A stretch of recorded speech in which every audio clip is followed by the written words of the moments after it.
para maunawaan mo kung ano ang pinapagawa ng Diyos sa'yo, kailangan mo makita mo kung ano ang tingin ng Diyos sa'yo. Ang tingin ng Diyos sa'yo, ikaw ay matalik at mahal niyang kaibigan. Hindi ko ba masaya na kaibigan ka ng Diyos? Amen ba? O, di ba?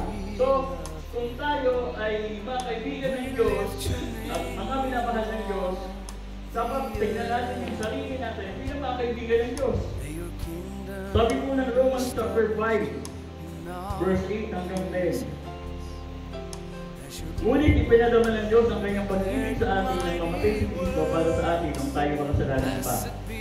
Kaya sa pamamagitan ng tulog ng kanyang tugo, tayo ngayon ay napawalang sala at tiyak na maliligtas tayo sa buhat ng Diyos. Verse 10. Dati, tayo mga kahaway ng Diyos, ngunit tinanggap na niya tayo bilang mga kaibigan sa pamamagitan ng pagkamatay ng kanyang anak. At dahil ito, tiyak na maliligtas tayo sa pagkatapos sa buhay. Anong tingin tayo ng Diyos? Paano kanya tinanggap? Ano yung tingin ng Diyos sa atin? Paano niya tayo tinanggap? Tinanggap niya tayo bilang kaibigan. So tayo ay mga kaibigan ng Diyos.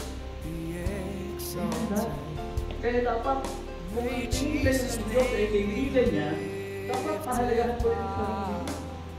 Tignan mo yung sarili mo na kaibigan ng Diyos.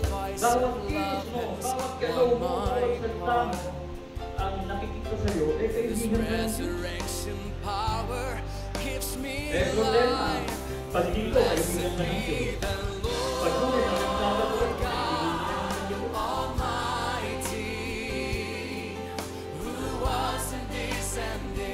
Pag dito, may dalang kaibigan.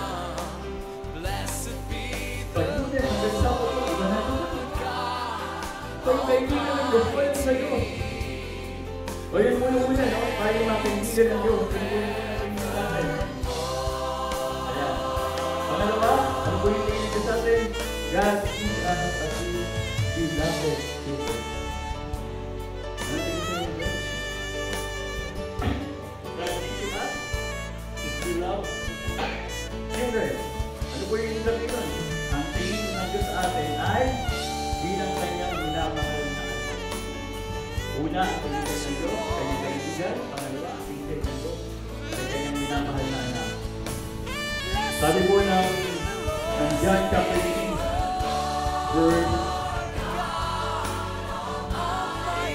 verse 1 hanggang 2. Sabi po yan, tignan ninyo kung gaano malaki ang pag-ibig sa akin ng Ama. Tinatawag tayong mga anak ng Diyos. Ang iyan na ang ako, ang tawag na mga anak ng Diyos.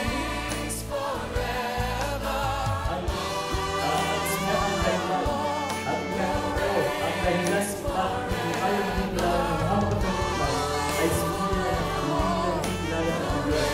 Verse 2, mga minamahal,